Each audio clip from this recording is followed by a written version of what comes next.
If we could get a number one guy, we have the coaching, we have the defense, we have the tenacity. We just don't have a consistent player to take us there. So you shake up the court? I think, unfortunately, I think it's necessary. We need an all-star level player. Almost an all NBA level player. Even if it's third team, second team, we need somebody to come to the Rockets and take us to the promised land.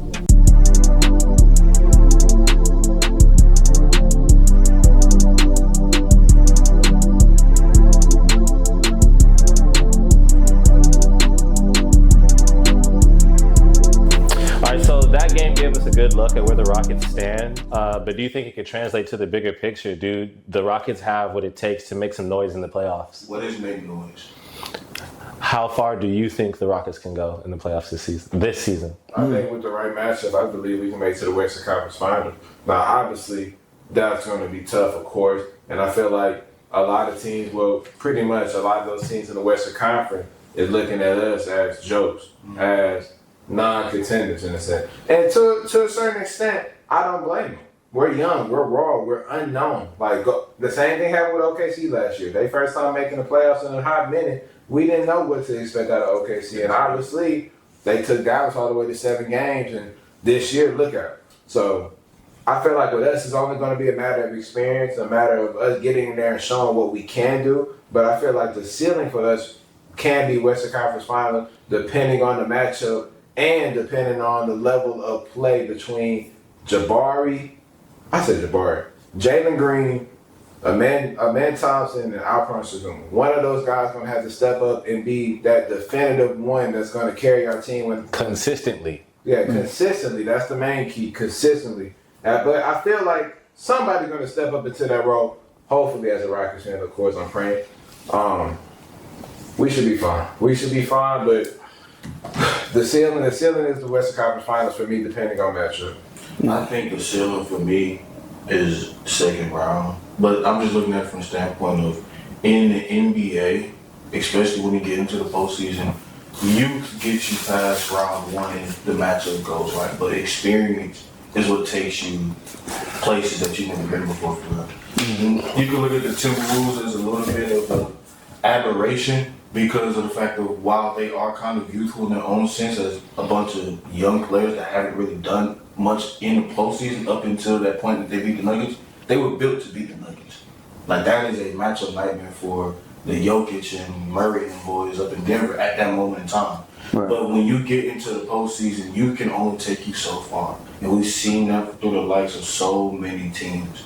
And if you want an example, look at how far I got the Timberwolves. Even with them being matchup nightmare for the Nuggets, it took them 7 games. And with that being said, they got smoked by a team with a lot more experience in the Mavericks. Granted, they were newly constructed with the free agency, well, not the free agency, this is the trade deadline acquisitions that they got. But I mean, when you have the likes of a 30-plus point per game scorer in the postseason, the playoff riser, and Luka and Kyrie, and you have those other guys that have vast amounts of experience on their own level of fruition, then at the end of the day, you see teams like the Timberwolves get exposed. And I feel like the Rockets are kind of in that same limbo of where the Grizzlies were, where this team is young, it's exciting, it's fresh, and they go up against a team with a little championship pedigree, and the age starts to showcase itself.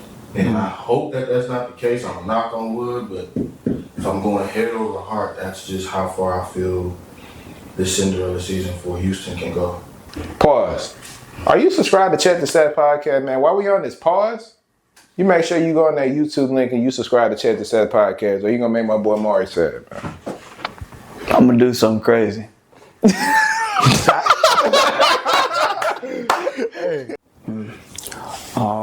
feel like I can go, I say, if not finals, I say semifinals. Yeah, I'll go second round. I agree with what Charles said, man. That experience, I mean, after that first round, it's kind of like, okay, cool, you know what I'm saying? The second round and the finals, it's like, that's when it's getting real. When you say final, you talking about Western Conference final? Yeah. Okay, sorry. That's what I meant to say. Yeah, Western Conference final. My bad, I meant to say that. But yeah, like that's when the heat kick up. You feel me? You know what I mean? Now, do I feel like the Rockets are a good team? Hell yeah, most definitely.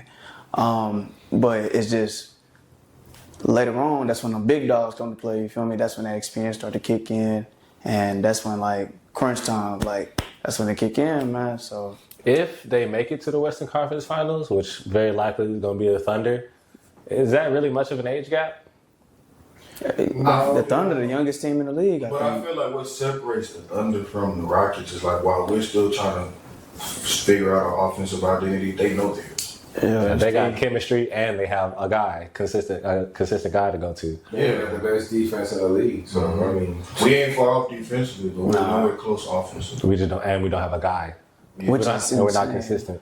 Yeah, like our best player is a bench player all-star or a guy who, you know, is still struggling with consistency battles. Although he's getting better. Their best player might miss trying to win his first MVP. So I think we all agree here that the Rockets' ceiling would be the Western Conference Finals. Or the semifinals, yeah. But their ceiling is But the yeah, Western that's Conference. something. Yeah, Yeah. y'all are there. Like the Rockets are there. What do you think needs to happen for them to go further than that?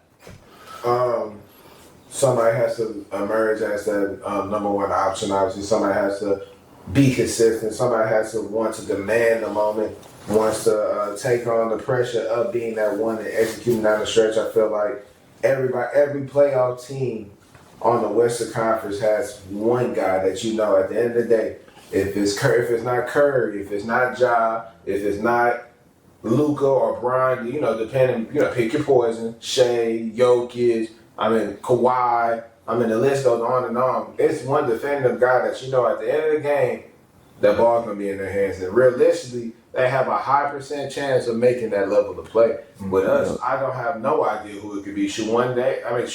We see down the stretch, Fred VanVleet be thinking he the main character and thinking it's him. So we need somebody to be able to put people in their places and check them, realize okay, I got it. Get out of the way. I'm going to make it happen. I feel like we don't have that. And if one of those three guys that I mentioned, Amen, Sengun, or Jalen Green, steps up into that role, I feel like that's what's going to break us through that ceiling that I gave us, and we can realistically go to the finals and maybe win it all. I feel it's crazy. I feel the exact opposite. I think while it is a bad thing that we don't have a guy to the likes of, say, the other teams in the Western Conference, or for the matter, the rest of the NBA teams that are, competing for the championships, I think that's an asset to a certain extent where You don't know who. you don't know. It's a jack of all trades where you don't know who realistically is going to come out of nowhere and give you 30. There have been games that we've watched where the Rockets have had 4 or 5 different players, from not just starters but bench players too, drop 20 plus. Sorry, East. That's what I'm saying. True. I think for us to get to the heights like the Western, I think they only gonna go to the second round. For them to get further than that, in my opinion, I feel like the guys that are X factors are going to have to take advantage of the opportunities that are given to them. We all know that a lot of attention is going to be given to Alperen, it's going to be given to JG. It's starting to get more given to Amen Thompson in terms of his ability to attack the rim and attack the lane. So I'm looking at guys like Jabari Smith. I'm looking at guys like Steven Adams in terms of controlling the glass. I'm looking at guys like Tari Eason in terms of getting his offensive shot making up. I'm looking at guys like Dylan Brooks taking and hitting consistent threes. I'm looking at those guys and thinking to myself, can these people make a consistent impact enough when a number is called? Because if so, and I feel like we could beat anybody, but until I'm able to see that, then my limit for us is only going to be second round. I feel like I just missing that number one option for real. It can easily be Jalen Green, bro. He is very talented. I feel like he can easily be one of the best shooting guards in the league right now. Most definitely. It can most definitely be him, but it's up to him to step up, be more consistent. He's gotten hella better this year. He's gotten way better. And he was a great player from the jump, but you know what I'm saying? But now we're starting to see him take control a little more, just a little more. He has his moments where he sits back and let Fred cook or whatever. But I feel like it's either gonna be him or Amen that's gonna have to step up and be like that number one option. Honestly, that's the only two I see on y'all team really just being like, yeah, like it's me, like giving the ball to me. Let me handle that. You know what I mean? But I mean Sengun as well. I just feel like JG and Amen, they got way more potential. Like they potential is out It the should be a roof, big man. three, but it's not. It really should be. You know what I mean? But yeah, like those two guys, I feel like, man, like they're up and coming stars for sure. What do you feel, Just?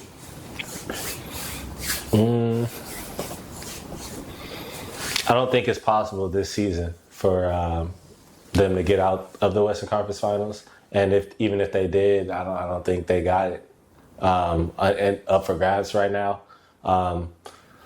As much as I don't want to disrupt the core and what we got going on, because we're kind of finding the recipe of success, but like the common theme is we're not consistent and we don't have a number one guy.